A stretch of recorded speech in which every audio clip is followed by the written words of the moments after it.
The medical bay of the Coalition starship Horizon reeked of antiseptic and defeat.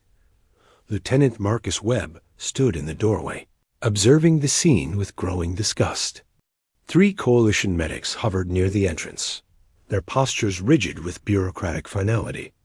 On the far side of the bay, strapped to a hover gurney, lay what remained of Commander Thane of the Kravaxi Empire.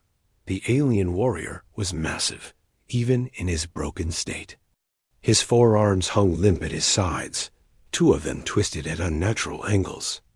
The chitinous plates that covered his torso were cracked and scorched, weeping a phosphorescent blue fluid that pooled beneath the gurney. His triangular head lolled to one side, compound eyes dim and unfocused. "What do you mean you're not treating him?" Marcus demanded, stepping into the bay. The lead medic, a Quellan with mottled green skin, didn't even look up from her datapad. "Command has issued a resource allocation directive. The subject's injuries are catastrophic. Spinal column severed in 3 places.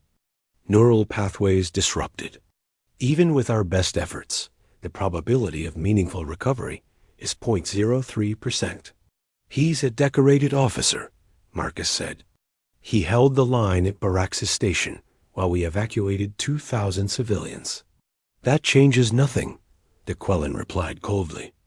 "We have limited medical supplies and 100 other wounded who have better odds." "The math is simple, Lieutenant." Marcus clenched his fists. He had seen this before, this casual dismissal of lives deemed too expensive to save. The Coalition talked endlessly about unity and cooperation, but when resources grew tight, the accounting began. Every treatment had a cost-benefit analysis.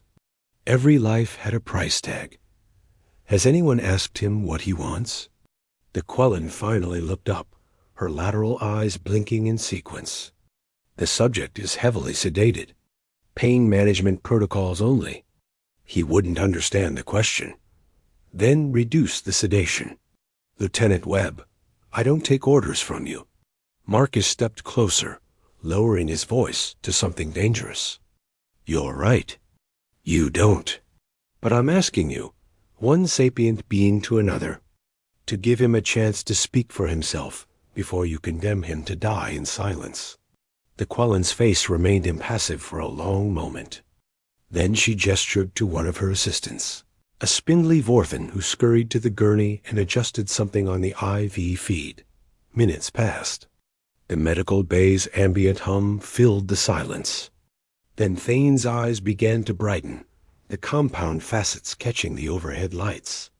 His mandibles clicked weakly. Marcus moved to the gurney's side. "Commander Thane, can you hear me?" The Kravaxi's head turned fractionally. When he spoke, his voice came through a translation collar clamped around his thick neck. The words rendered in flat, synthetic tones. "Human. Webb, I remember you, Baraxis." "Yes, sir. I was there. Good fight. Good death awaits me now." Marcus shook his head. "They're saying you're paralyzed, that the injury is too severe to justify treatment. I wanted you to know before they just let you slip away." Something changed in Thane's eyes. The dimness receded slightly, replaced by a flicker of the fierce intelligence Marcus had witnessed in combat. The Kravaxi way. When a warrior can no longer fight, he becomes burden. Better to die with honor intact. The translation collar couldn't convey emotion, but Marcus heard it anyway in the pauses between words. "I accept this." "I don't," Marcus said quietly. Thane's mandibles spread in what might have been surprise. "You question my choice?" "No, I question theirs." Marcus gestured at the medics. "You held a choke point against a Ravager assault wave for 47 minutes. Alone. You gave civilians time to escape, families who would have been torn apart. Now these bureaucrats have decided you're not worth the expense of trying to save, because the odds aren't good enough for their spreadsheets. Odds are numbers. Numbers do not lie. Numbers don't tell the whole story either," Marcus countered. "I've seen humans survive things that should have killed them. Not because the math said they would, but because they had a reason to fight. Because someone believed in them when everyone else gave up. Thane was silent for a long moment. What do you propose, human?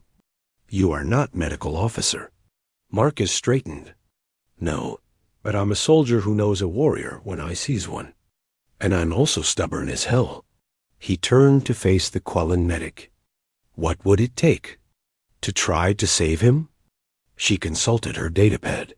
Full spinal reconstruction. Neural grafting. Cybernetic integration for the damaged limbs. We're talking about 40 hours of surgery minimum, utilizing equipment and specialists that are currently allocated to other patients. The resource expenditure would be equivalent to treating 15 soldiers with moderate injuries. And if we had those resources? Not from coalition supplies. Private acquisition. The Quellan's eyes widened. That would cost a fortune. Where would you possibly obtain such funding? Marcus pulled out his own datapad and began typing. I've got combat bonuses from 3 years of frontline service that I've never spent. There's a hazard pay accumulation account I've never touched. And I know at least a dozen other human soldiers from Baraxis who would contribute if I asked. You would bankrupt yourself for an alien warrior you barely know? I know enough, Marcus said simply. The Quellan stared at him as if he had sprouted a second head. In her culture, such irrational altruism was literally incomprehensible. Resources went to kin, to tribe, to those who could repay the debt. Not to foreign soldiers with minimal survival odds. But humans, she was learning, operated on different mathematics. Even if you could afford it, she said slowly, the procedure is experimental. The odds remain abysmal. Then we improve the odds, Marcus said. Get me your best surgeon. Get me specialists. I'll pay for whatever it takes. On the gurney, Thane made a sound like grinding stones. Why? Why spend fortune on broken warrior? Marcus met the alien's compound gaze. Because at Baraxis, you didn't run the numbers before you made your stand. You saw people who needed help, and you acted. Now you need help. So I'm acting. Humans are insane species. Probably, Marcus agreed. But we're also the species that crossed an ocean on wooden boats to see what was on the other side. We're the species that sent people to the moon because it seemed impossible. We don't always listen when the universe says something can't be done. He turned back to the Quellan. So what do you say? Will you try? The medic looked between Marcus and Thane, her expression unreadable. Then she tapped her datapad with sharp, decisive movements. I'll assemble a team. Transfer the funds to this account. And Lieutenant Webb? You should know that even with optimal conditions, Commander Thane may never walk again. He may never hold a weapon. The person who emerges from surgery may not be the warrior you remember. That's his choice to make, Marcus said. Not ours. The surgery took 53 hours. Marcus spent most of that time in the observation deck, watching through the transparent aluminum barrier as the medical team worked with microscopic precision.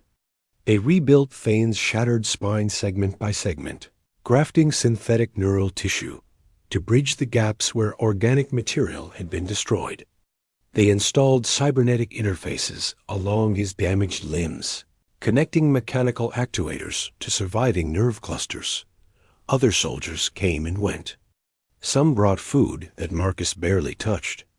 Others simply sat with him in silence, understanding the vigil without needing explanation.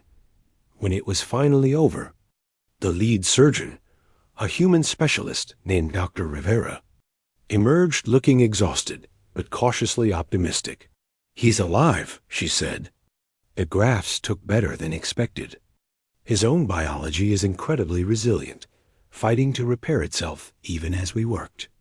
Whether he'll regain motor function is still uncertain. We won't know for weeks, possibly months. Marcus nodded, too drained to feel relief yet. Can I see him? Brief visit only. He needs rest. The recovery bay was dimmer than the surgical theater. Thane lay motionless on a specialized bed, his 4 arms arranged carefully at his sides. New metal ports gleamed along his limbs where cybernetics had been installed. His chest rose and fell with steady, mechanical precision. Marcus approached quietly. As he reached the bedside, Thane's eyes opened. Human soldier. Still here, Marcus confirmed. Foolish expense. I may never fight again. Maybe not, Marcus said. But you'll have the chance to find out. That's more than they were going to give you. Thane's mandibles clicked softly. In Kravaxi culture, such debt creates obligation. Blood debt. I owe you my life, Marcus Webb. You don't owe me anything. You already paid it forward at Boraxis. You do not understand. Among my people, blood debt must be honored. If I live, I am sworn to your service until debt is cleared. Marcus shook his head. Then I release you from that debt right now. Live your life however you choose. That's all I want. The alien warrior stared at him for a long moment. Then something changed in his expression. A subtle shift that the translation technology couldn't capture, but that Marcus felt in his bones. You truly are insane species, Thane said quietly. And perhaps Galaxy needs more of your particular insanity. 6 months later, Marcus stood on the observation deck of the Horizon, watching the tactical display as Coalition forces engaged a Ravager fleet near the Tertian colonies. Behind him, the deck doors hissed open. Heavy footsteps approached, 4-footed and deliberate. Lieutenant Webb. Marcus turned. Commander Thane stood there, all 4 arms functional, his cybernetic enhancements gleaming under T.